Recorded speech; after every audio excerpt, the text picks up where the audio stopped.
네, 안녕하세요. 네, 간단하게 제 소개랑 과목 소개 등등등 하고 진도 빼도록 할게요. 자, 우리는 2023년 세무사 시험 대비 회계원리 하는 거고요. 다들 회계 회자도 모르시는 거 맞죠? 네, 좋아요. 여러분들 회계에 대해서 아무것도 모른다 가정하고 강의 진행하니까 여러분들 아무 걱정 안 하셔도 돼요. 그러면은 일단은 OT부터 좀 간단하게 진행을 해볼게요.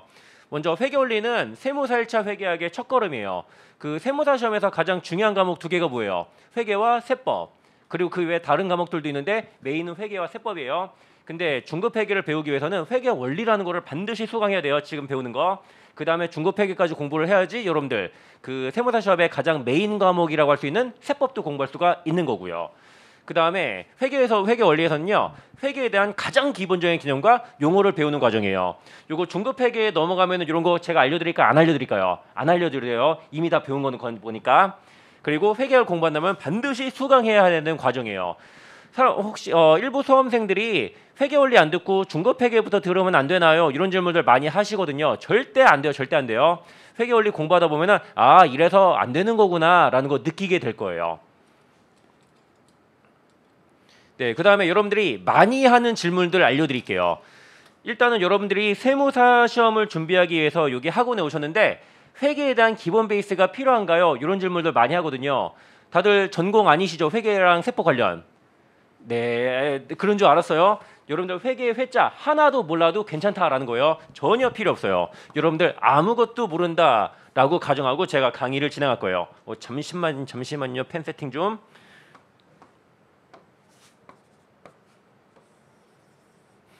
네, 그 다음에 두 번째. 이전에 회계원리 공부를 한 적이 있는데 학원에서 진행하는 회계원리 과정을 스킵하면 안 되나요? 이런 질문들도 많이 하시더라고요. 네, 저 같은 경우는 20살 때 학교에서 회계원리를 듣고 그 다음에 군대 갔다 온 다음에 학교에서 중급회계 3까지 수강한 다음에 휴학하고 회계사 학원에 회계사 시험 준비하러 갔었거든요. 아마 여러분들 지금이랑 비슷할 거예요. 네, 저 같은 경우는 회계에 대한 기본적인 공부가 충분히 돼 있다라고 판단이 들어서 저는 회계원리 학원 강의는 별도로 수강하지 않았어요.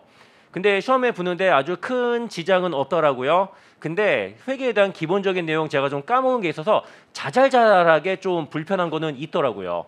그래서 웬만하면은 학교에서 듣는 회계 원리는 부족한 경우들이 많거든요. 학교에서 회계 원리 빡세게 가르치지 않죠. 그냥 전공 필수다 보니까 그냥 형식적으로 하는 데가 많거든요. 네, 그런 강의로는 세무사 시험을 준비하기에 많이 부족하니까 웬만하면 회계 원리 강의, 학원 강의를 들어주시는 게 좋아요. 그리고 이전에 들은 적 있어도 많이 다 까먹었잖아요.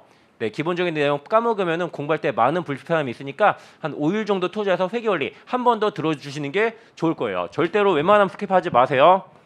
저 같은 경우도 스킵을 했었는데 스킵을 안 하고 5일 정도 투자해서 회계 원리 공부했으면은 공부할 때 더 편하지 않았을까라는 아쉬움이 들더라고요. 네, 여러분들 다이어트 할 때 이거 먹을까 말까 고민될 때는 먹는 게 정답이에요? 안 먹는 게 정답이에요? 안 먹는 게 정답이잖아요. 회계 원리는 회계 원리 다시 들어야 돼 말아야 돼. 고민될 때는 뭐 하는 게 정답? 무조건 듣는 것이 정답이다. 5일 정도 시간을 투자하지만 그거 이상의 리스크를 싹 다 해소해 주니까 웬만하면 그냥 들으세요. 그 다음에 3번. 계산기는 어떤 것을 쓰는 것이 좋을까요? 그 군바리들한테는 소총이 가장 중요한 친구잖아요. 회계사, 세무사 수험생에게 가장 중요한 친구가 뭐예요? 바로 계산기예요. 네, 계산기는 요거 추천드릴게요.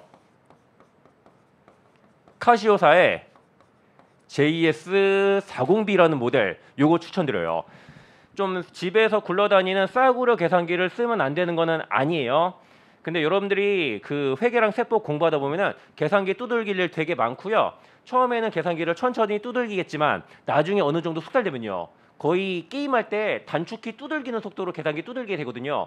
근데 싸구려 계산기는 그 빠른 타수를 절대로 받아내지 못해요. 요 카시오 JS40B는 한 분당 한 200~300타 정도 저도 안정적으로 다 받아내거든요. 요거 쓰시는 게 좋아요. 자, 카시오 JS40B 제가 추천드려요. 자, 보시면은 케이스 그 색깔이 무려 5개가 있거든요. 나는 가장 무난한 거 좋아한다. 요 블랙을 추천드릴게요. 블랙. 그 다음에 나는 좀 고급진 거 좋아한다. 골드. 자, 이거 골드인데 골드 좀 고급질 줄 알고 샀는데 좀 싸구려틱하더라고요. 저 기본적으로 기본적인 거 좋아하는 사람 블랙이고 골드는 추천드리지 않아요. 근데 나는 좀 튀는 게 좋다. 요건 어때요? 아이고, 핑크. 근데 처음에 요게 핑크가 세 번째로 나왔는데 처음에 핑크 나왔을 때 완전 난리 났었어요. 학생들이 다 이거 주문해서 막 품절되고 난리도 아니었거든요. 네, 핑크. 나는 톡톡 튀는 거 좋다. 핑크 추천드려요. 근데 이 핑크는 남학생이 쓰긴 어때요? 살짝 부담되잖아요. 그래서 또 준비한 게 요 블루예요, 블루. 남학생들 쓰기에 블루도 참 괜찮은 것 같아요. 그리고 나는 되게 심플한 거 좋아한다. 그러면은 마지막으로 나온 게 요 화이트거든요. 요 화이트도 굉장히 좋은 것 같아요. 자, 저는 이거 너무 좋아서 5개나 샀거든요. 여러분들도 네, 하나 구매하시는 게 좋을 거예요. 좀 믿음이 가죠. 이거 너무 좋아서 전 5개나 샀다니까요. 여러분들은 딱 1개만 사시면 될 거예요. 자, 계산기 자랑이었고, 그 다음에 네 번째, 예습과 복습을 철저히 해야 하나요? 우리 어렸을 때부터 착한 어린이는 예습과 복습을 철저히 해야 된다, 이런 얘기 많이 들었잖아요. 근데 어른들은 그러는 거 아니에요. 회계와 세법은요, 절대로 예습하는 거 아니에요. 여러분들에게 주어진 시간을 복습하는 데만 쓰셔야 돼요. 일단은 책을 한번 들춰봐서 읽어본 다음에 대충이라도 무슨 말인지 알아먹어야 예습이라는 게 의미가 있거든요. 하지만 회계세법은요, 책 펼쳐보죠. 처음에 아무 말도 몰라요. 예습하는 거 아무 의미 없으니까 절대 예습하지 마요. 그리고 진도 빼는 거 복습하기도 빡세거든요. 네, 복습만 여러분들이 열심히 해주시면 돼요. 제가 처음에 회계사학원 갔을 때, 참고로 저는 세무사는 아니고 회계사예요. 네, 처음에 회계사학원 갔을 때 시작하자마자 선생님이 이러더라고요. 시키는 것만 잘해라. 시키는 것만 잘하면은 동차 합격을 할 수 있다. 실제로 저는 시키는 대로 다 했고, 실제로 운이 좋게도 동차 합격을 했어요.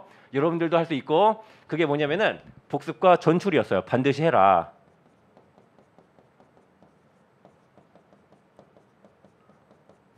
자, 먼저 복습은요, 당일 배운 내용은 반드시 당일날 복습을 완료를 해주셔야 돼요.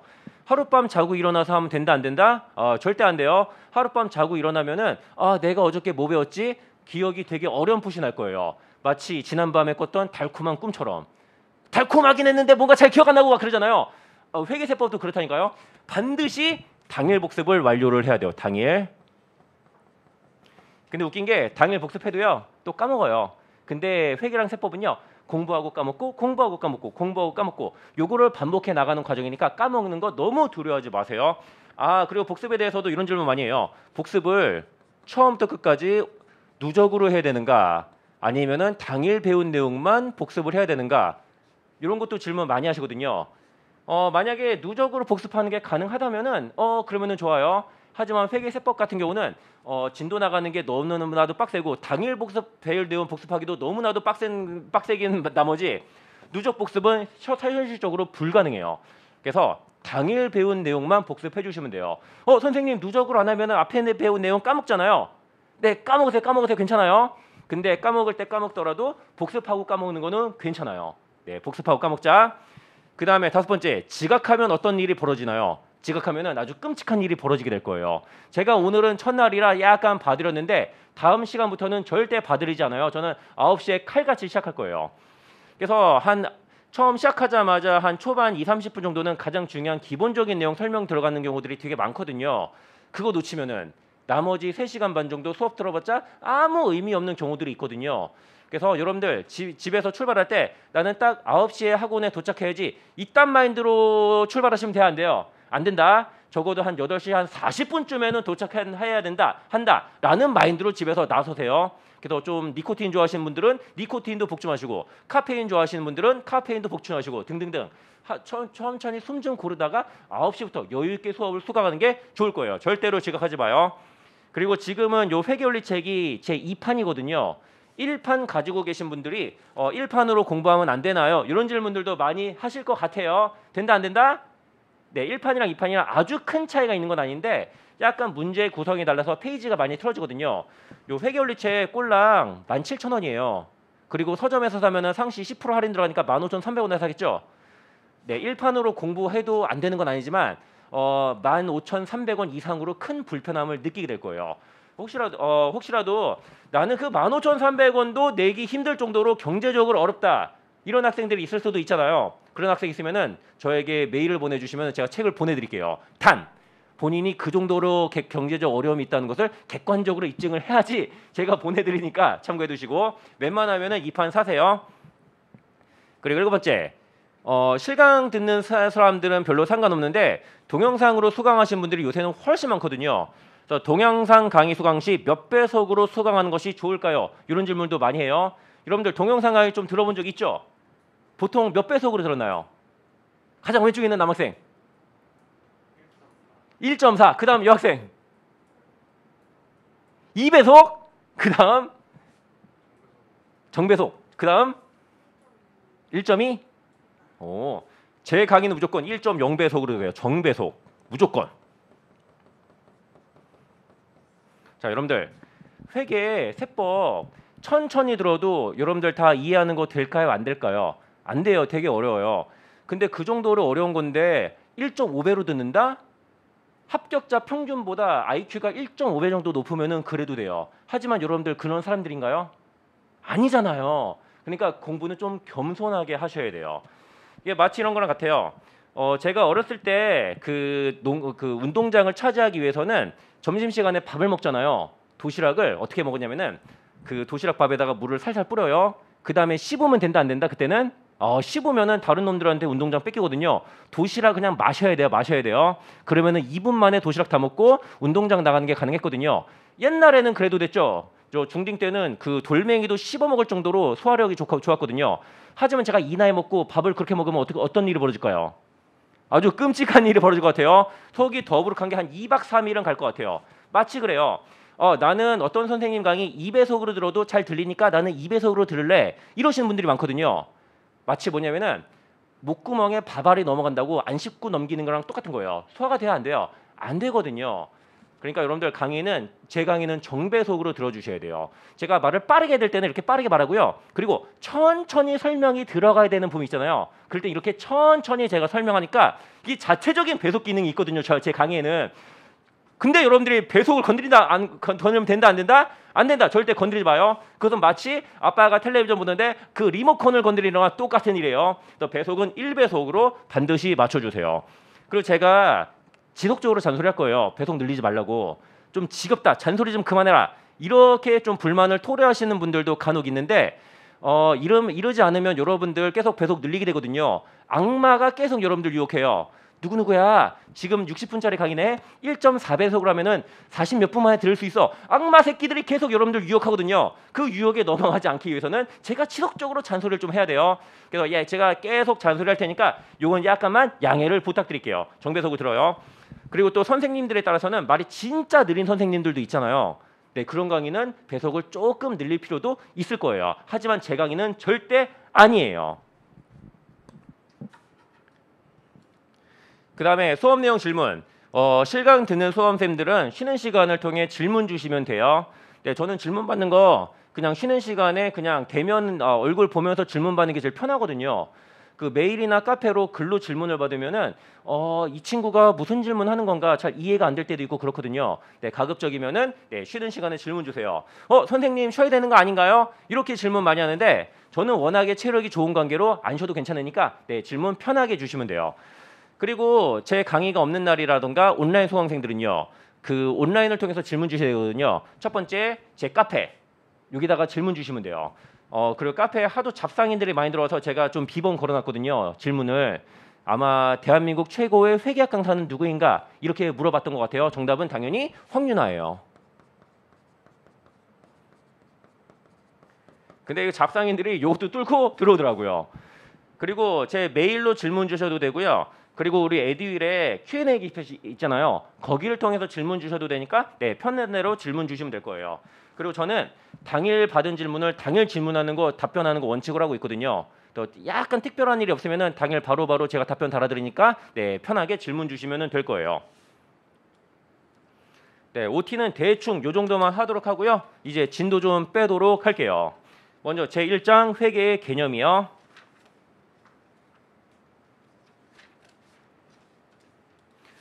네, 여러분들 뉴스에서 어떤 기업의 이번 분기 매출액은 얼마다, 영업이익은 얼마다, 자산 규모는 얼마다 이런 말 들어본 적 있나요? 들어본 적은 있죠. 하지만 매출액이 뭐고 영업이익이 뭐고 자산이 뭐고 자본이 뭐고 뭔지 제대로 알아야 몰라요. 아직 잘 모르죠. 그 이유는 여러분들이 회린이이기 때문이에요. 자, 회계는 매출액이 얼마고 당기순이익이 얼마고 자산이 얼마고 이런 거 네, 측정하고 네, 발표하고 이런 걸 하는 과목이에요. 여기 중간에 보시면은 회계가 뭔지 제가 대충 써놨거든요. 요거 밑줄 좀 칠게요. 자, 회계는 매출액, 당기순이익, 자산, 순자산 등등을 정확하게 계산하고 집계하여 이를 정보 이용자에게 전달하는 과정이다. 근데 참고로 이거는 회계의 공식적 정의는 아니니까 참고해 두시고.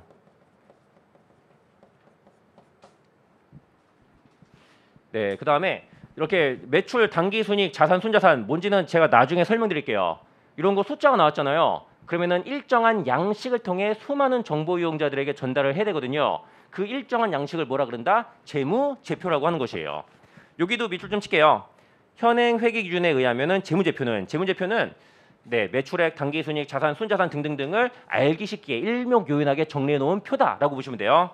재무상태표, 포괄손익계산서, 자본분석표, 현금표, 주석으로 구성된다. 자, 앞으로 우리는 재무상태표에 어떤 숫자가 들어가야 되는가, 포괄손익계산서에 어떤 숫자가 들어가야 되는가, 그리고 주석 등등등에 어떤 내용이 나와야 되는가, 이런 거를 공부하게 될 거예요. 자, 일단은 재무상태표라는 말이 있는데 재무상태표가 뭔지 보여드릴게요. 자, 재무상태표는 요거 밑줄 좀 칠게요. 특정 시점 현재의 기업의 자산 부채 및 자본의 잔액을 보고하는 재무제표이다. 요 이쪽 하단에 있는 예시는 조금 어려우니까 제 재무상태표 예시를 좀 보여드릴게요.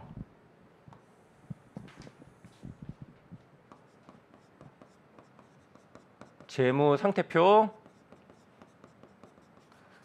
영어로는 BS라는 약자로 많이 불려요.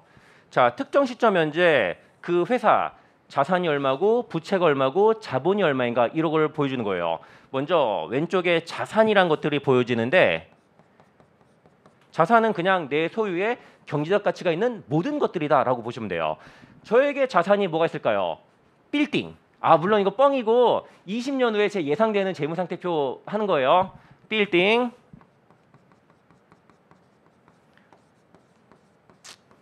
(200억짜리) 빌딩이 제 명의로 있다라고 칠게요. 그 다음에 또 저는 주식을 한 50억 정도 운영한다라고 칠게요. 주식도 50억어치 있어요, 제가.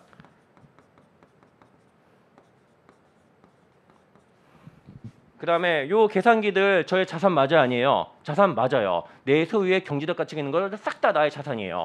계산기.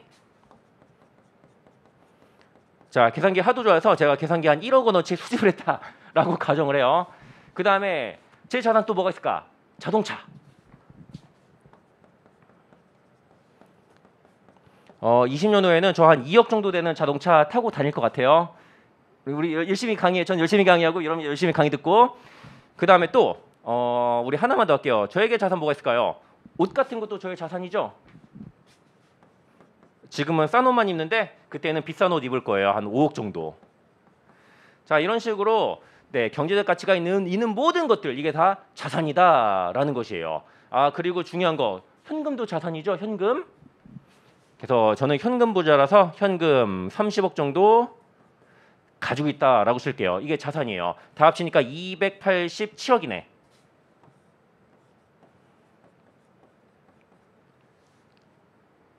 네, 태어났으면 이 정도 자산은 가져보고 죽어야 되는 거 아닌가요? 그쵸? 그 다음에 저에게는 빚도 있을 거예요. 보시면 여기 200억짜리 빌딩인데 그 200억짜리 빌딩을 네, 현찰박치기로 타는 사람들이 있을까 없을까요? 잘 없고요. 이거 대출 땡겨서 사는 경우들이 많거든요. 제가 이 빌딩을 사기 위해서 한 80억 정도 대출을 받았다라고 칠게요. 차입금이라고 할게요. 이게 200억짜리 빌딩인데 120억은 내 돈 주고 사고요. 80억은 은행에서 대출 땡겨서 샀다라고 칠게요. 이런 걸 다 뭐라 그래요? 부채라고 하는 거예요. 빚. 자, 차입금 있고요. 그리고 제가 한 달 동안 열심히 카드를 긁고 다니잖아요. 그럼 한 달 후에 고지서 날라와서 그거 갚아야 되는 거죠. 그런 것도 일종의 빚, 부채다라는 것이에요. 그 미지급금이라고 할게요. 돈 내야 돼요. 제가 지난달에 한 3억 정도 긁고 다녔다라고 칠게요. 네, 등등등 이런 게 부채예요. 부채는 빚. 여러분들 부채 좀 가지고 있나요? 있는 분이 있을지도 몰라요. 제가 여러분 나이 때는 그 학자금 대출을 좀 가지고 있었거든요. 와, 제가 알고 보니까 1학년 때는 엄마 아빠가 그 학비를 대줬는데 저 2학년 때는 대출 받았더라고요. 학자금 대출을. 제가 나중에 다 갚았어요. 그 다음에 제가 3학년, 4학년 때는요. 제가 스스로 벌어서 학비 냈었거든요. 아주 훌륭한 학생이었죠. 네, 아무튼 그런 것들. 네, 등등등. 그 다음에 자본이라고 있네, 자본. 자, 저는 287억의 자산을 갖고 있고 부채는 다 합치면 83억이네. 자, 이게 자산 287에서 부채 83억 빼면 얼마 남아요? 204억 남잖아요. 그거를 자본 혹은 순자산이라고 하는 거예요.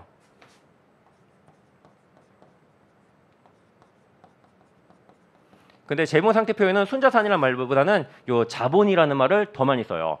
그래서 자산이랑 순자산 차이 아시겠죠? 자산은 경제적 가치가 있는 모든 것들을 통틀는 거고요. 순자산은요. 거기에서 빚, 부채를 싹 다 뺀 거를 말하는 것이에요. 네, 그러면은 우리 이쪽 하단에 있는 재무상태표 예시 요거 좀 설명드릴게요. 먼저 첫 번째, 이 회사는 현금 및 현금성 자산이 500원이 있네. 현금은 뭔지 잘 알죠? 현금. 그 다음에 현금성 자산은요. 현금은 아니지만 현금과 비스무리한 자산을 통틀어서 현금성 자산이라고 해요. 그래서 현금이랑 현금 비스무리한 것들 합쳐서 500원이 있구나. 요거에 대한 자세한 내용은 5장에서 배우게 될 거예요. 그 다음에 매출 채권이란 게 1,000원이 있네. 여러분들 채권이 뭔 뜻이에요? 받을 돈이란 뜻이에요. 매출 채권이 뭐냐면은 고객에게 외상으로 재화나 서비스를 제공하고 나중에 받을 돈, 이게 매출 채권이에요. 예를 들어 제 단골 가게에서 제가 2만 원어치 밥을 먹었어요. 근데 제가 사장님 지금 현찰이 없네. 내일 와서 드릴게요. 이럴 수도 있잖아요. 그럼 그 식당에게는 매출 채권 2만 원이 생기는 거예요. 받을 돈 2만 원. 혹시 다들 외상으로 학원비 결제하신 분 있나요? 만약에 있으면은 우리 에듀윌 경영 아카데미에 매출 채권이 생기는 거다라는 거예요. 여기서 우리가 알 수 있는 거, 이 회사는 고객에게 외상으로 용역을 제공하거나 아니면은 물건을 판매하고 고객에게 1,000원 받을 돈이 있구나라는 걸 알 수가 있는 거예요. 그 다음에 요 매출 채권 밑에 대손 충당금이라고 100원이 있네. 자, 이거는 회계 상식인데 회계에서 숫자 옆에 괄호가 붙잖아요. 이거는 마이너스라는 뜻이에요. 마이너스 100 이렇게 표기해도 되는데 좀 보기 안 좋거든요. 회계에서는 이렇게 안 하고요. 마이너스 100 이렇게 얘기해요. 그래서 대손 충당금이 뭐냐? 매출 채권 1,000원이 있는데 이 1,000원을 다 현금으로 받을 거라는 보장이 있나요? 없거든요. 못 받을 수도 있거든요. 요 1,000원 중에서 100원은 못 받을 것 같아. 그래서 이 매출 채권의 가치는 900원이다. 요거를 보여주는 게 대손 충당금이에요. 저에게도 어마어마한 대손 충당금이 있거든요. 또 우리 누나를 팔아야겠네.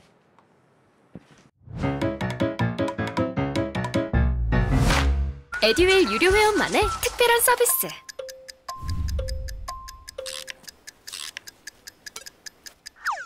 하치하차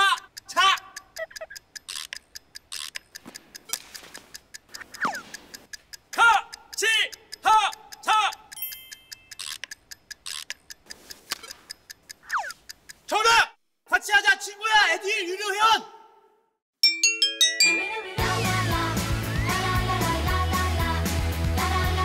친구 소개하고 현금 받는 혜택. 오직 에듀윌 유료 회원에게만. 에듀윌. 벌써 12년인가 흐른 것 같아요.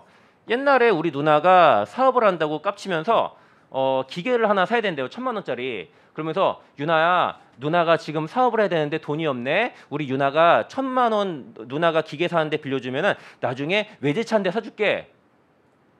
라고 우리 누나가 얘기했는데 안 사주더라고요. 아무튼 저는 우리 누나한테 받을 돈이 빌려준 돈이 1,000만 원 있어요. 대여금 1,000만 원. 근데 우리 누나 요거 까먹은 것 같아요. 지가 갚아야 돈이 있는지도 모르는 것 같거든요. 그래서 저는 마음속에 대손 충당금 얼마?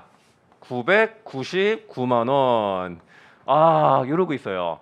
제가 한 3년 전쯤인가 좀 경제적으로 어려울 때가 있어서 누나한테 1,000만 원 내놓으라고 할까 요 고민도 했었거든요. 근데 어차피 받아내기도 어려울 것 같고 그리고 괜히 누나랑 나랑 우애만 상할 것 같아서 그냥 안 받고 넘어갔던 기억이 나요. 이게 바로 대손 충당금이에요. 마음속에서 치워야지. 너무 안타까워요. 아무튼 그 다음에 재고자산이라는 걸 볼게요. 재고자산. 자, 재고자산이 뭐냐면은 판매를 위해 보유하는 자산, 이걸 통틀어 재고자산이라고 해요. 자, 서점에는 여러 가지 자산이 있는데 서점의 재고자산이 뭐가 있을까? 책들. 교보문고에 책들 쌓여있잖아요. 거기 직원들이 책 읽으려고 가지고 있는 건가요? 아니라 고객에게 팔려고 가지고 있는 거잖아요. 싹 다 재고자산이에요. 그 다음에 하이마트 같은 데 가면은 거기 걔네들은 재고자산 뭐 가지고 있나요? 각종 가전제품들. 다 재고 자산이에요. 그리고 편의점 가면은 컵라면, 초코바, 과자, 음료수, 담배 등등등 싹 다 재고 자산이다라는 것이에요. 그다음에 우리 에듀윌 경영 아카데미에는 재고 자산이 있을까요, 없을까요? 조금 있어요, 조금. 여러분들 카운터에서 책 살 수 있나요?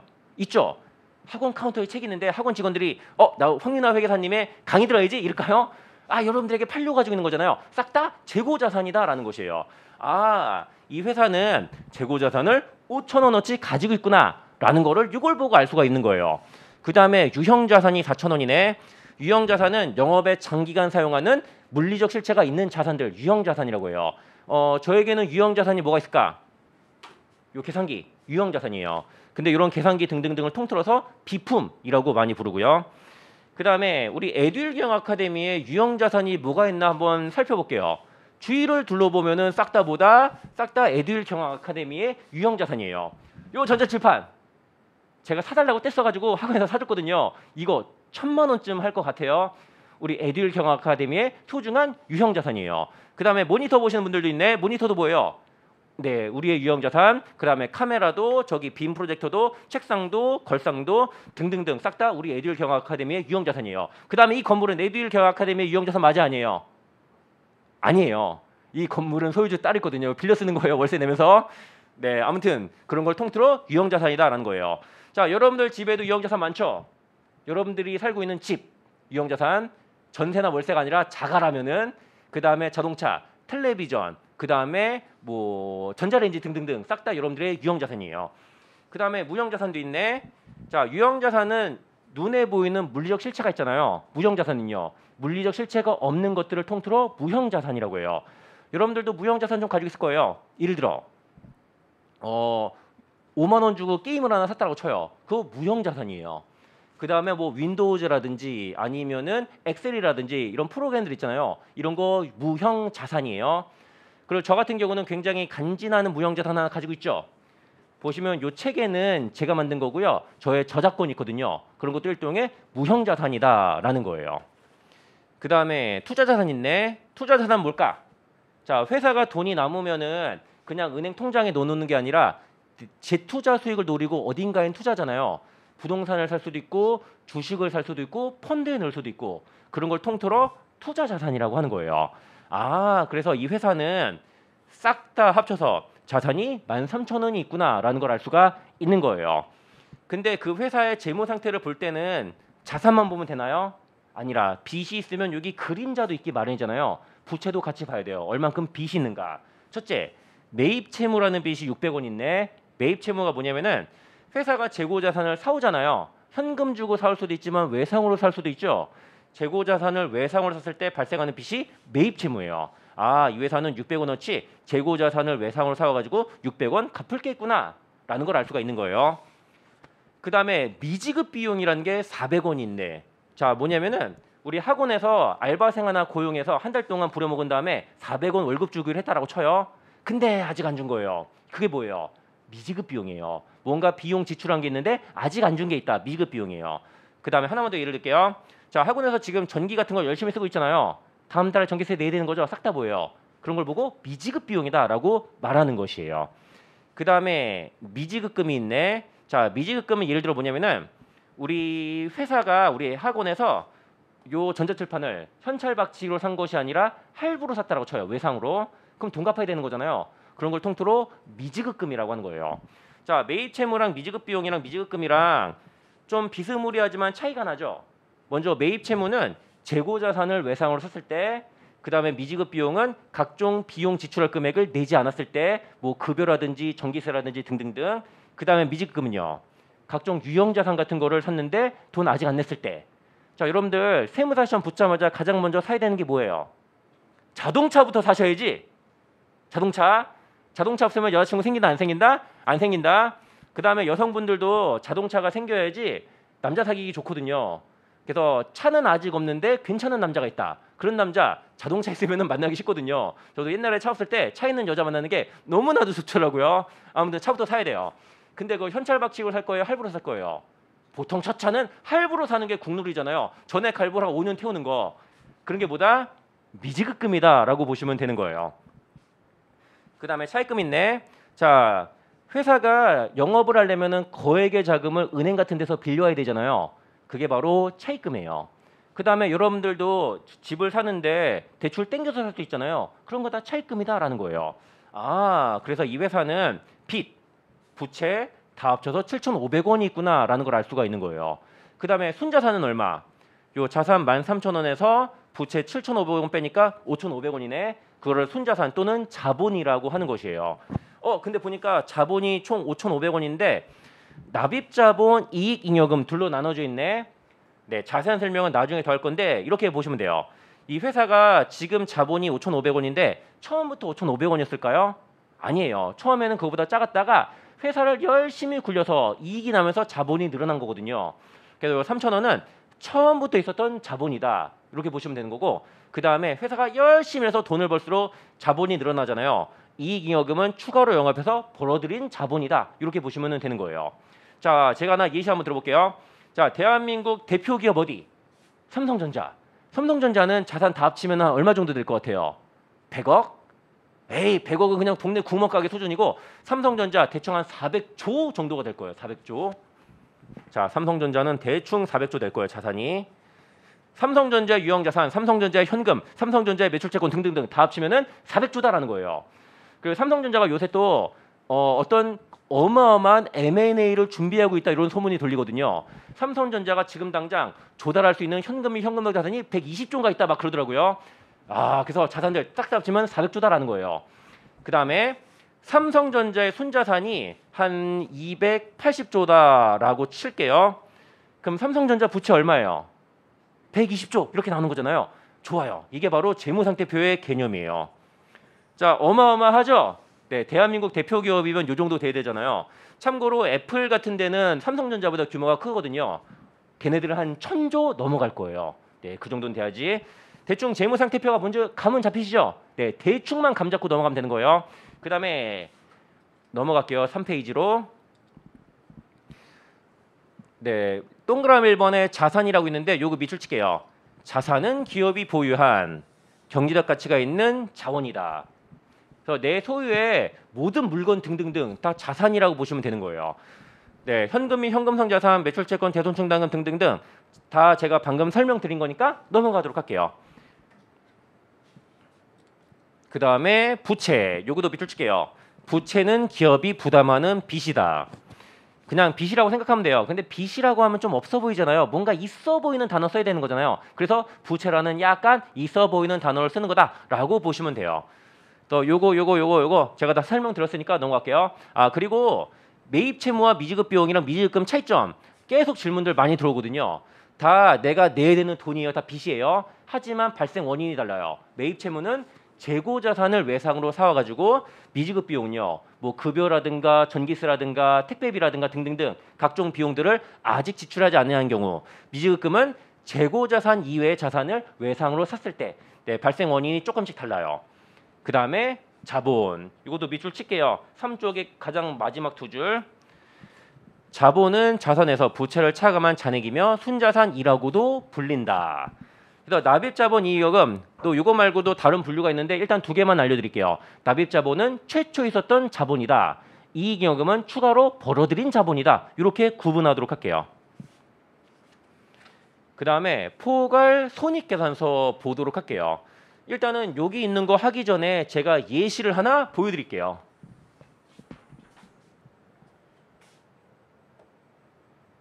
잠깐만.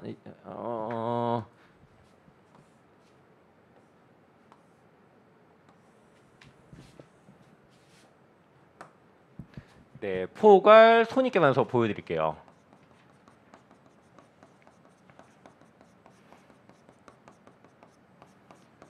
요 손익계산서는 영어로 IS라는 약자 써요. 철자가 어떻게 되는지 제가 다 나중에 알려드릴 거고, 요 포괄 손익계산서는 1년 동안 번 돈과 쓴 돈이 얼마인가 이거를 보여주는 거예요. 보통은 1월 1일부터 12월 30일까지 요 기간을 대상으로 해요.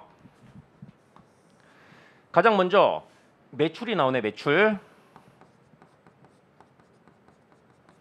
자, 저 같은 경우는 가장 중요한 매출이 뭘까? 저 같은 경우는 강의를 제공하고 학원으로부터 수강료 받는 게 가장 중요한 매출이거든요. 대충 200억이, 물론 이거 뻥인 거 알죠? 네. 제 개인적인 바람일 뿐이에요. 200억 이 정도 있겠네. 네, 그 다음에 제가 영업을 하다 보면 각종 비용들 지출을 해야 되잖아요. 예를 들어 뭐 있을까? 교통비.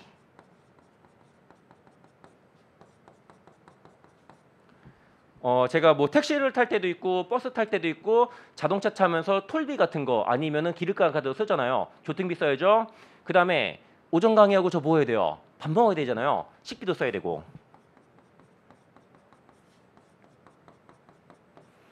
그 다음에 제가 쓸만한 거 접대비.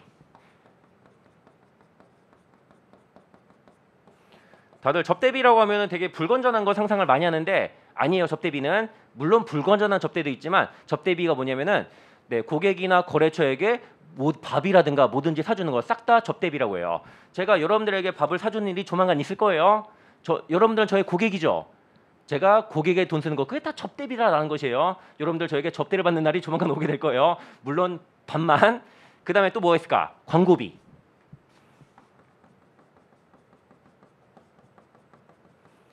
네, 등등등이 있을 거예요. 그래서 여기 번 돈에서 쓴 돈을 다 빼면 요거를 순이익이라고 부르고요. 한 120억만 벌었다고 할까? 네. 이런 게 포괄 손익계산서예요. 요 포괄 손익계산서는 1년 동안 번 돈이 얼마고 쓴 돈이 얼마인가 이거를 보여주는 재무제표다라는 거예요. 그러면은 4쪽에 있는 거 제가 설명 좀 드려볼게요. 자, 먼저 여기 4쪽의 메인 윗줄 밑줄 포괄 손익계산서는 기업의 일정 기간 동안 보통 여기서 말하는 일정 기간은 1년 말하는 거예요. 1월 1일부터 12월 30일까지 수익과 비용을 통해 수익은 그냥 번 돈, 비용은 쓴 돈 이렇게 보시면 돼요. 재무제표이다. 그러면은 여기 4쪽에 있는 거 제가 한번 완성을 해볼게요. 먼저 이 회사는 매출액이 5,000원이 있네. 번 돈이 5,000원이다라는 거예요. 이 매출은 가장 주된 영업에서 번 돈을 말하는 거예요. 우리 에듀윌 경영 아카데미의 매출 뭐예요? 여러분들에게 수강료 받은 거. 이게 에듀윌 경영 아카데미의 가장 중요한 매출이에요. 삼성전자는 어떤 매출이 있을까? 갤럭시 같은 거 팔아서 번 돈. 그런 게 매출. 현대자동차의 매출 뭐예요? 소나타 같은 거 팔아서 번 돈. 이런 게 매출이에요. 그 다음에 여러분들은 나중에 세무법인에 일단은 취업을 해야 되거든요. 세무법인 취업했다가 뭐 다른 산업으로 이직할 수도 있는 거고 아니면 여러분들 개인 사무소 차릴 수도 있는 거고. 자, 세무법인의 가장 중요한 매출 뭐예요? 고객에게 세무 자문 서비스 등등등을 제공하고 돈 받잖아요. 그게 매출이다라는 거예요. 그 다음에 매출 원가라는 게 있네. 3,000원. 요 매출 원가는 판매된 재고 자산의 원가다라는 거예요. 자, 예를 들어 요거 얼마 정도 할 것 같아요? 인터넷 최저가 3만 원 정도면 사요. 우리 첫 시간은 계산기가 필요 없는데 우리 내일 모레 두 번째 시간 하잖아요. 그때부터 계산기가 꼭 필요하니까 네, 오늘 집에 가자마자 뭐 해야 된다? 계산기 주문부터 하셔야 된다. 자, 이거 3만 원이에요. 근데 이거 우리나라 계산기 수입업자가 일본이 아니라 어이쿠 메이드 인 필리핀이네. 필리핀으로부터 수입한 다음에 우리나라에 파는 거잖아요. 얼마에 수입했을까? 한 2만 원 정도 될 것 같죠? 2만 원에 사온 다음에 3만 원에 파는 거잖아요. 그럼 매출은 3만 원이고요. 판매한 재고자산 원가 2만 원 매출 원가다라는 거예요. 아, 그래서 이 회사는 재고자산을 3,000원에 사온 다음에 2,000원의 마진을 덧붙여 5,000원에 팔아먹었구나라는 걸 알 수가 있는 거예요. 그리고 매출 총이익 보니까 2,000원이라고 돼 있네. 딱 봐도 어떻게 구하는 건지 알 것 같죠? 매출액에서 매출원가를 뺀 거예요. 흔히 말하는 마진, 요거를 유식한 말로 매출 총이익이라고 하는 거예요. 2,000원이네. 그 다음에 판매비와 관리비 있네. 그래서 매출원가 말고 주된 영업활동에서 각종 비용들 발생하잖아요. 우리 에듀윌 경영 아카데미도 판매 관리비 되게 많이 들겠죠. 뭐가 있을까? 우리 임직원들 월급 줘야 되잖아요. 그거. 그 다음에 지금 전기 쓰는 거 전기세도 내야 되고, 그 다음에 여러분들 여기 광고 보고 온 거 맞죠? 광고비도 요새 어마어마하게 들거든요. 광고비 같은 거 등등등 이런 걸 통틀어 판매비와 관리비. 그 다음에 우리나라 사람들은 줄여서 말하는 거 되게 좋아하죠. 이걸 줄여서 판관비라고도 불러요. 아, 이 회사는 판관비가 얼마? 400원이구나. 아, 그리고 우리 에듀윌은 판관비 중에 제일 비싼 게 뭘 것 같아요? 요거 우리 에듀윌 경영 아카데미 소유 건물이 아니라 지금 월세 내고 살고 있거든요. 아, 월세 얼마 나올까? 몇 천만 원 나올 것 같은데? 네, 그게 에듀윌의 가장 큰 판매 관리비가 아닌가 싶네.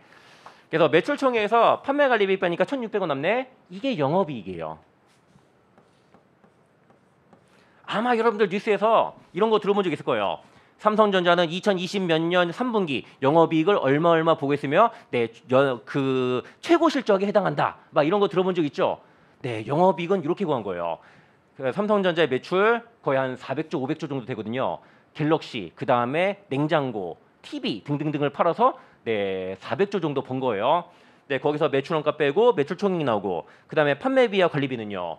뭐 월세 내는 거, 그 다음에 임직원들 급여 주는 거 등등등 통틀어서 얼마 나와요. 그래서 삼성전자 영업이익이 1년에 한 50조 정도 나와요. 네, 우리나라 대표 기업이라면 그 정도는 해야죠. 그 다음에 영업의 수익이란 것과 영업의 비용이란 게 있네. 그래서 회사가 영업 활동만 하는 것이 아니라 영업 외적인 활동할 수 있잖아요. 영업의 수익, 예를 들어서 이자 수익이라든가 아니면은 돈 남는 걸로 건물 산 다음에 거기서 월세를 받는다든가 임대료 이런 걸 통틀어서 영업의 수익이라고 해요. 나도 영업의 수익이 있었으면 좋겠는데 안타깝게도 아직은 영업의 수익이 아주 미미해요. 네, 그래서 이 회사는 영업의 수익이 200원 있네. 그 다음에 영업 외적으로 비용 발생할 수도 있잖아요. 이자 비용이라든지 아니면은 뭐 벌가금 낸 거라든지 등등등 영업 외적으로 돈 쓴 거 요게 300원이네. 그래서 영업에서 1,600원 벌고요. 영업 외적으로 200원 벌었다가 300원 쓴 거 있으니까 100원 썼네. 그래서 1,500원이 이익이에요. 1,500원 벌었네. 돈 벌었으면 뭐 내야 돼요? 세금 내야죠, 세금. 자, 여러분들이 지금 가장 빡세게 공부해야 되는 과목이 뭐예요? 회계보다는 세법이에요, 세법. 회계는 좀 거쳐가는 과정이다라고 보면 되고. 자, 잠시 세금에 대해서 알려드릴게요. 자, 삼성전자 같은 회사 법인이라고 하거든요. 얘네들이 돈 벌면은 법인 소득세란 걸 내야 돼요. 자, 여러분들 겁줘도 될지 모르겠는데 요 법인 소득세가 여러분들이 공부하는 과목 중에서 가장 어려운 과목이에요. 아마 여러분들 요 법인 소득세 공부할 때 황윤아 공부할 때가 참 좋았네 하면서 저를 그리워하게 될 거예요. 그 다음에 저 같은 개인이 돈 벌면은 저도 세금 내야 되는 거죠. 개인 소득세라고 해요.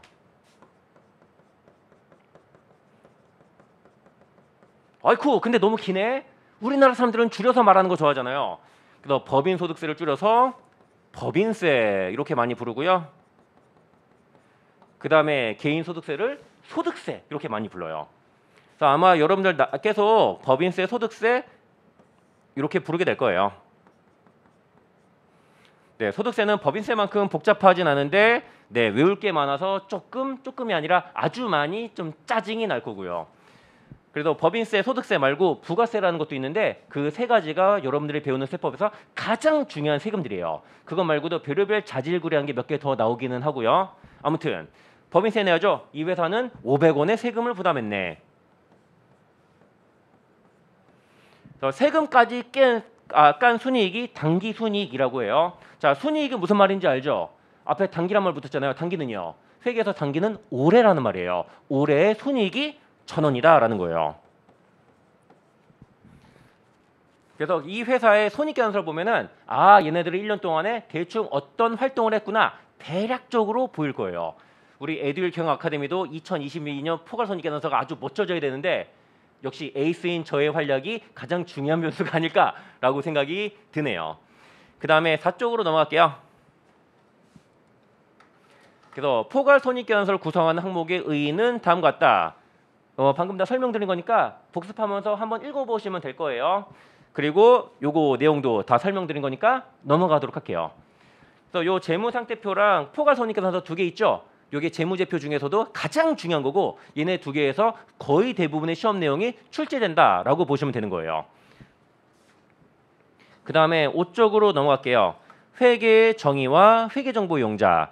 제가 이쪽에서 회계가 뭔지 밑줄 친 거 있잖아요. 그거는 이거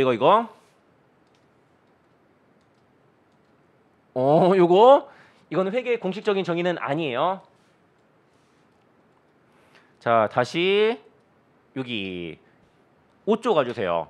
여기 5쪽에 중간에 네모 박스 있는데 이게 회계의 공식적인 정의예요. 밑줄만 칠게요. 회계란 회계정보 이용자가 아이고 색깔 이게 아닌데.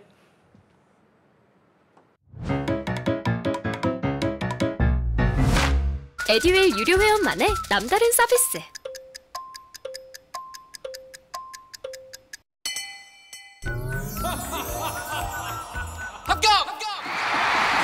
합격하고 돈도 받는 혜택.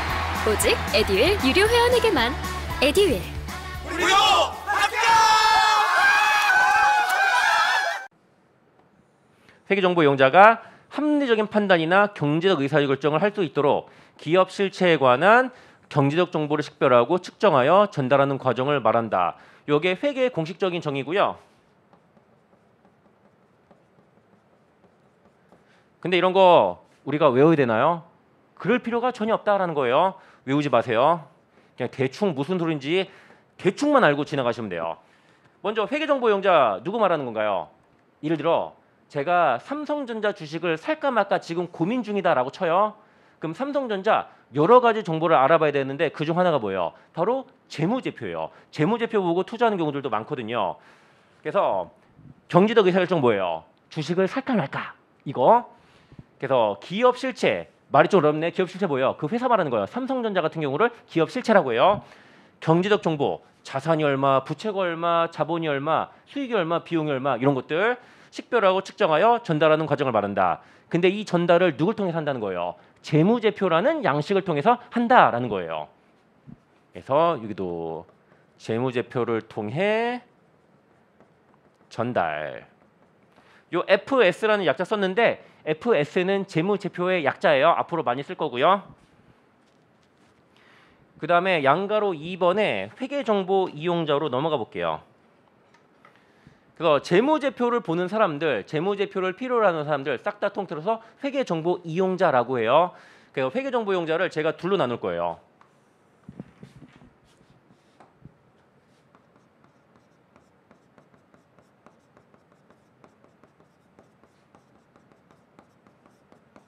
크게 내부 정보 이용자, 외부 정보 이용자 이렇게 나눌 거예요. 먼저 내부 정보 이용자는 회사 경영자다라고 보시면 돼요. 경영자. 자, 회사 경영자는 회사 회계 시스템에 접근할 수 있죠. 회계 장부라든지 그 회계 처리하는 프로그램이라든지. 그래서 회사의 내부 정보에 접근할 수 있는 사람들 내부 정보 이용자라고 해요. 그 다음에 그 이외에 회사 밖에 있는 정보 이용자들을 외부 정보 이용자라고 해요. 예를 들어서 투자자, 다른 말로 주주라고도 해요. 예를 들어 제가 삼성전자 주식을 한 10만 원어치 샀다라고 쳐요. 저는 삼성전자의 투자자이자 삼성전자의 주주예요. 근데 제가 주주라고 해서 삼성전자 본사 찾아나간 다음에 나 삼성전자 주주야, 빨리 사장 불러낸 다음에 재무제표 까봐, 이런 거 돼야 안 돼요? 안 되거든요. 그래서 투자자, 외부 정보 이용자예요. 그 다음에 투자자이면서 경영자인 사람도 있죠. 예를 들어 우리나라 최고의 부자인 이재용 형님. 아, 물론 현 동생 하는 사이는 아니에요. 자, 그 아저씨는 삼성전자 투자자 중에 지분이 가장 높잖아요. 그 다음에 삼성전자 경영자이기도 하고 외부 정보 이용자이자 내부 정보 이용자이기도 하신 분이에요. 저는 외부 정보 이용자이기만 한 사람이고, 그 다음에 채권자. 뭐 은행 같은 거 보시면 돼요. 삼성전자가 사업을 하려면 자금을 끌어와야 되잖아요. 은행 같은 데서 차입금 빌려올 수 있죠. 그래서 은행 같은 데도 이 회사에게 돈을 빌려줘야 돼 말아야 돼 이런 거 고민할 거잖아요. 그때 뭘 봐요? 재무제표를 보신다라는 거예요. 그 다음에 종업원. 자, 회사 사람 중에서 경영자는요, 회계 시스템 접근이 가능하지만 말단 종업원들은 어때요?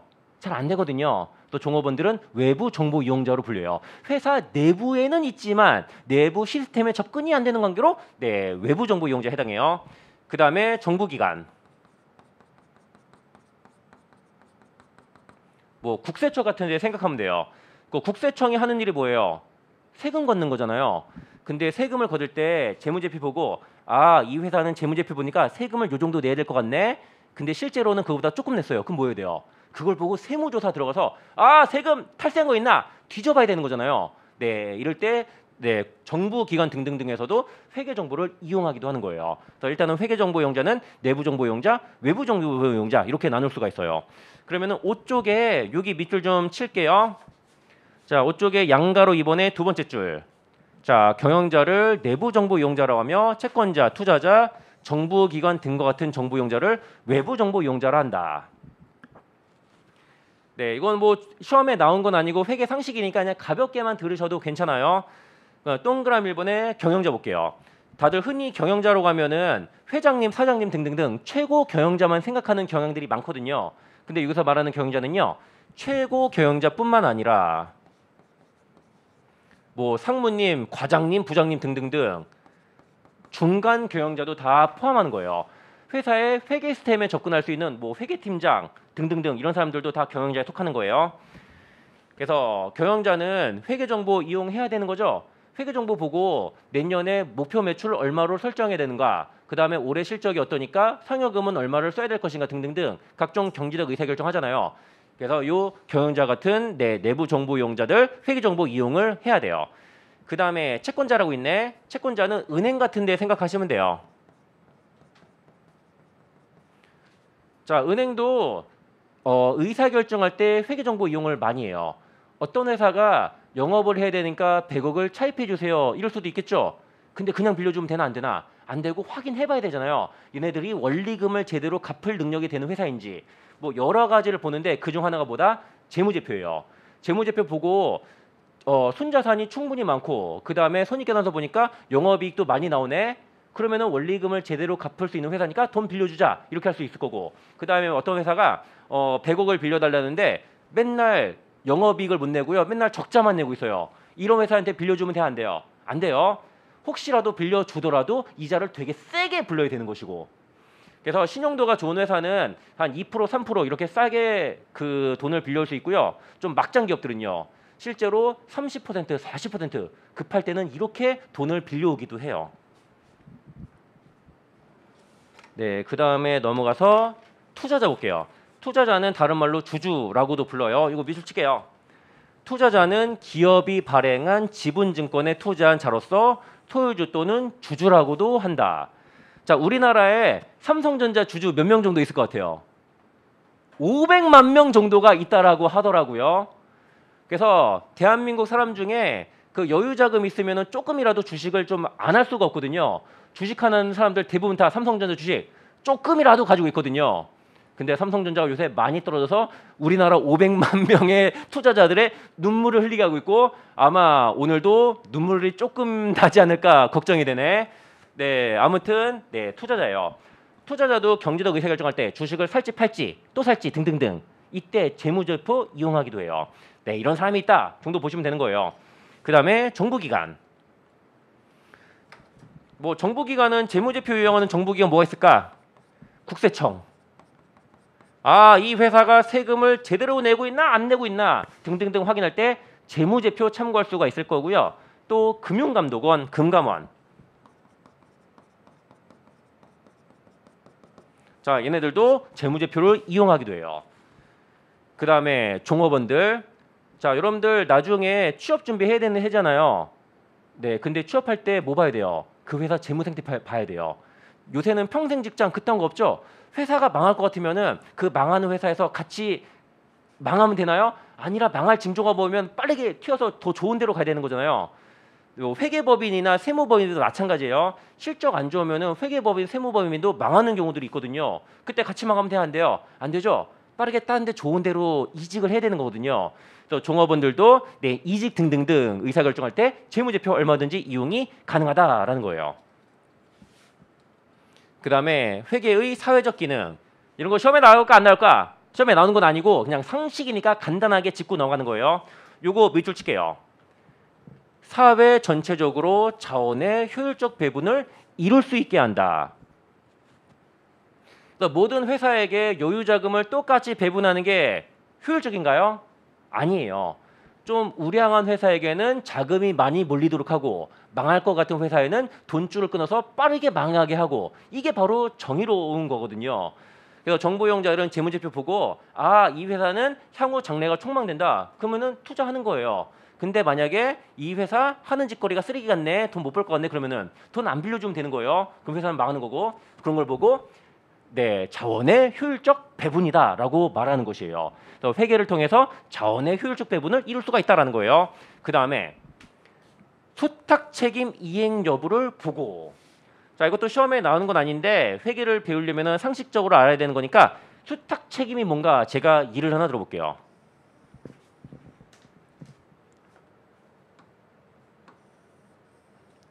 잠시 아이고.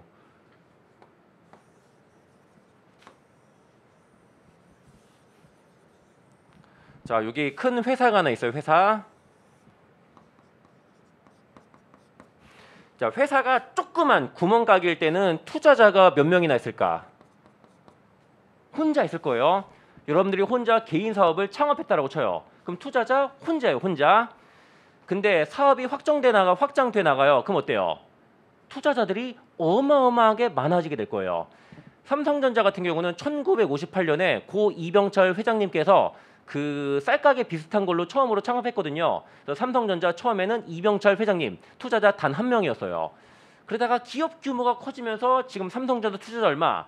한국 사람만 500만 명, 외국 사람들 다 포함하면은 한 1000만 명은 좋게 될 거예요.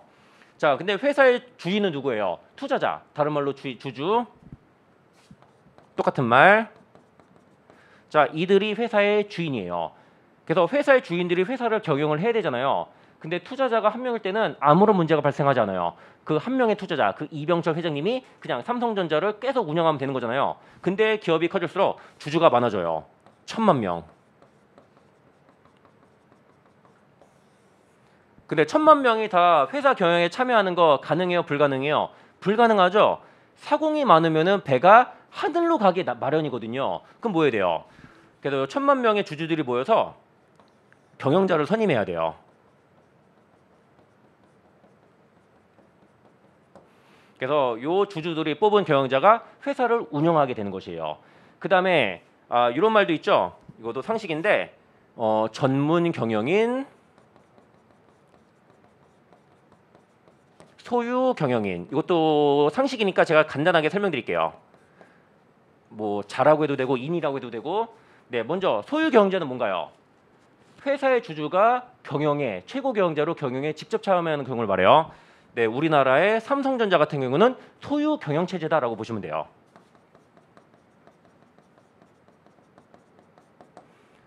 그래서 이 1000만 명의 주주들 중에서 가장 지분율이 높은 사람이 누구예요? 이재용 아저씨잖아요. 이재용 아저씨가 삼성전자 회장하고 있죠. 지금 부회장인가? 근데 회장이나 마찬가지잖아요. 이런 걸 보고 소유 경영이다라고 말하는 것이에요. 그 다음에 전문 경영인 현대중공업을 예를 들 수 있어요. 자, 현대중공업 개인 주주 중에 지분율이 가장 센 아저씨가 누구예요? 정몽준 아저씨. 근데 정몽준 아저씨가 현대중공업에서 일하나요? 안 하죠. 뭐예요?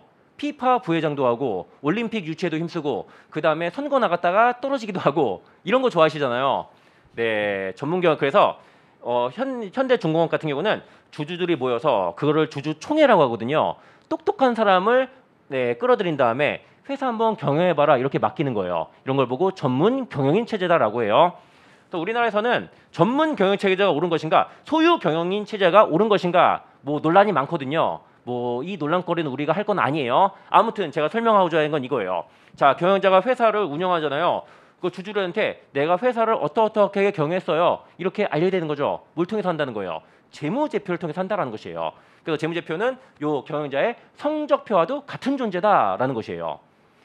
여러분들 성적표 조작해 본 적 있나요? 다들 없죠? 제 동생은 한 적이 있었는데. 그래서 성적이 안 좋으면은 성적표를 조작하려는 유혹 같은 게 있을 수 있잖아요. 회사 경영자도 마찬가지겠죠. 실적이 안 좋아요. 실적이 안 좋으면은 나 잘릴 것 같아. 계속 경영자로 일해야 되는데 그럼 얘네들은 어떤 유혹에 빠지나요? 재무제표를 조작하려는 유혹에 빠지게 돼요. 그런 걸 보고 옛날에는 분식 회계 이렇게 불렀고요. 요새는 회계 사기, 회계 부정 이렇게 많이 불러요. 또 회계 사기, 회계 부정 이런 거 잡아내는 사람들이 누구예요? 저 같은 공인 회계사들이 잡아내는 거다라는 거예요. 자, 아무튼 수탁 책임이 뭔지 간략하게 설명드렸는데 시험에 나오는 거는 아니에요. 그 다음에 이것도 밑줄 칠게요. 재무제표 작성 책임, 재무제표 작성 책임은 회사 경영자에게 있다. 근데 실제로 회사 경영자가 재무제표를 직접 작성하나요? 그러진 않아요. 삼성전자 이재용 부회장님이 재무제표 직접 만들고 이런 거 안 하실 거잖아요. 대신 어떻게 해요? 자기 밑에 있는 직원들에게 권한을 위임한 다음에 재무제표를 대신 만들게 하잖아요. 하지만 최종 책임은 누구에게 있는 거예요? 최고 경영자에게 있는 거예요. 그 다음에 제3절 재무회계와 관리회계 볼게요. 회계는 크게 재무회계, 관리회계 이렇게 둘로 나뉘거든요. 7쪽의 맨 위에 두 줄 밑줄 칠게요. 일반적으로 회계는 외부 혹은 내부 이해 관계자 중 누구를 대상으로 정보를 제공하는지에 따라 재무회계와 관리회계로 구분한다. 그래서 우리는 세무사 시험을 준비하기 위해서 재무회계도 공부해야 되고 관리회계도 공부해야 돼요. 자, 여러분들 1차 기준으로 회계학이라는 과목이 있는데 재무회계가 60점 배점으로 나오고요. 원가관리회계라고 40점 배점으로 또 나와요. 그 다음에 원가관리회계는 저랑 공부하는 것 아니다? 아니다. 원가관리회계는 따로 있다라는 거 기억해 두시고 저는 재무회계까지만 알려드리고 네, 저는 도망갈 거예요. 그 다음에 여기도 밑줄 칠게요. 재무회계는 기업 외부 정보용자가 합리적인 의사결정을 하는데 유용한 정보를 제공하는 것을 목적으로 한다. 자, 이렇게 구분해 볼게요.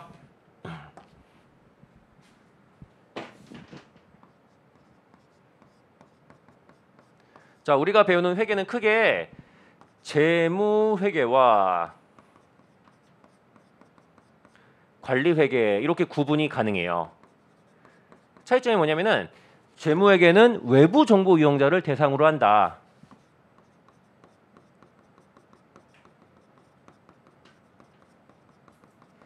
자, 외부 정보 이용자 누구?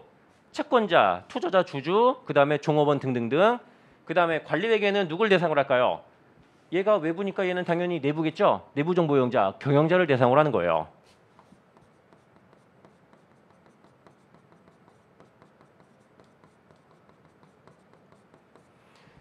그리고 외부 정보 이용자는 그 숫자가 어때요? 되게 많죠? 삼성전자 외부 정보 이용자 1000만 명도 좋게 넘어간다니까요. 그러면은 모든 사람이 원하는 정보를 다 주는 거 가능할까요? 불가능할까요? 불가능해요. 그래서 가급적이면은 공통된 정보 수요에 초점을 맞추거든요. 그래서 그 공통된 정보 수요를 가장 합리적으로 전달하는 방법이 뭐다? 바로 재무제표예요.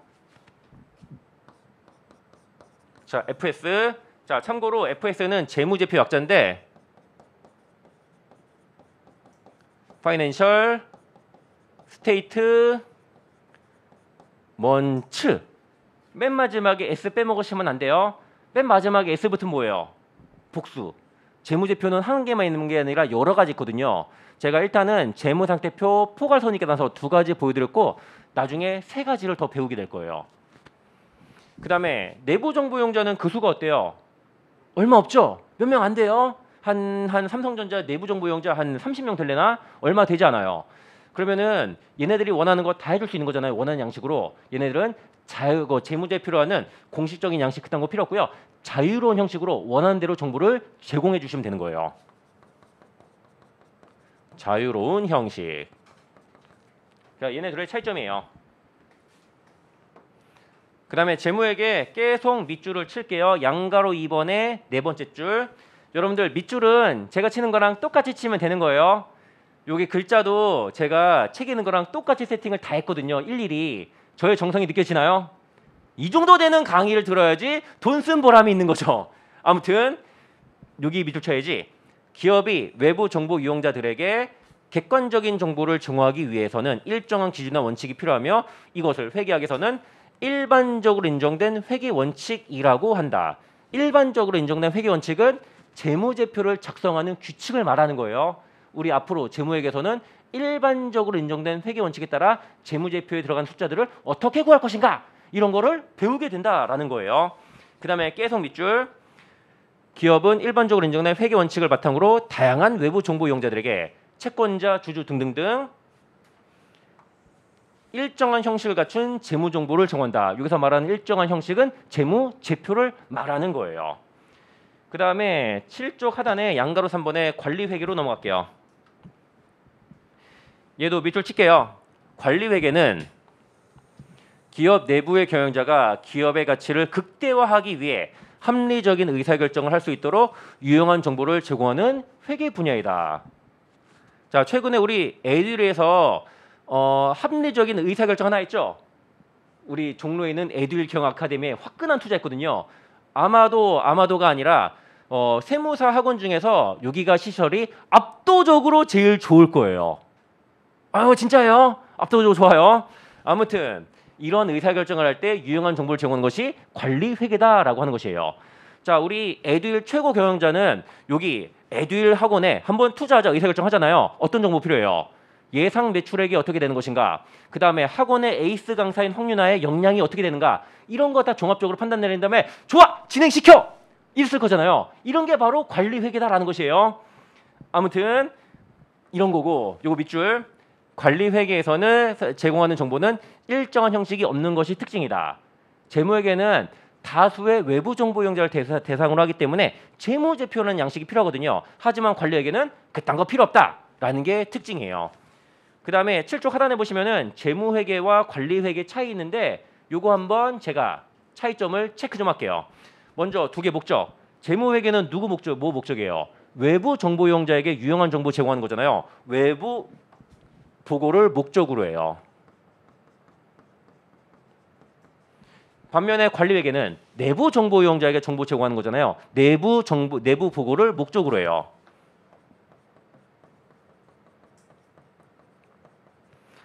네, 그다음에 재무회계 정보 이용자 누구예요? 외부 정보 이용자, 채권자, 주주, 종업원, 정부기관 등등등.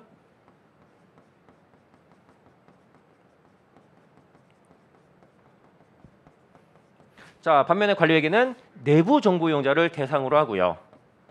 내부 정보 이용자는 경영자만 있다고 보시면 돼요. 내부 정보 이용자. 그 다음에 보고수단, 재무회계는 보고수단 뭐예요? 재무제표라는 양식. 재무제표는 FS라고 할게요. 그 다음에 관리회계는 어때요? 정해진 양식이 없어요. 자유로운 형식으로 보고하면 되는 거예요. 그 다음에 정보의 내용. 재무회계는 주로 과거의 성과를 집계해요.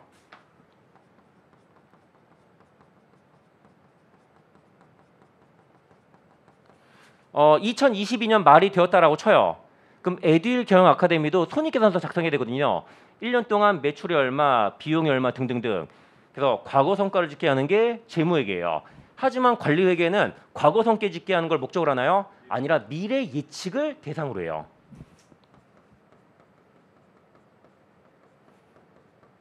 자, 예를 들어 에듀윌에서 요 종로 에듀윌 학원에 거액의 자금을 투자했거든요. 과거를 보고 투자했나요? 아니에요. 우리 에듀윌 경영 아카데미는 과거라는 게 없거든요. 이제 시작했거든요. 미래를 예측했겠죠.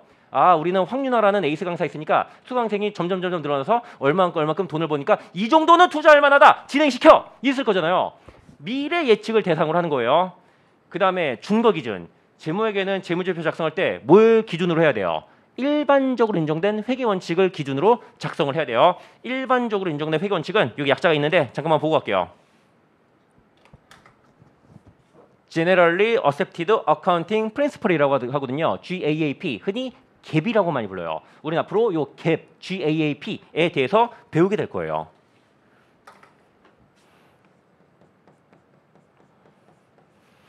근데 관리회계는 그딴 거 있다 없다? 그딴 거 없다. 그냥 최고 경영자가 시키는 형식, 그냥 시키는 대로만 하면 되는 거예요.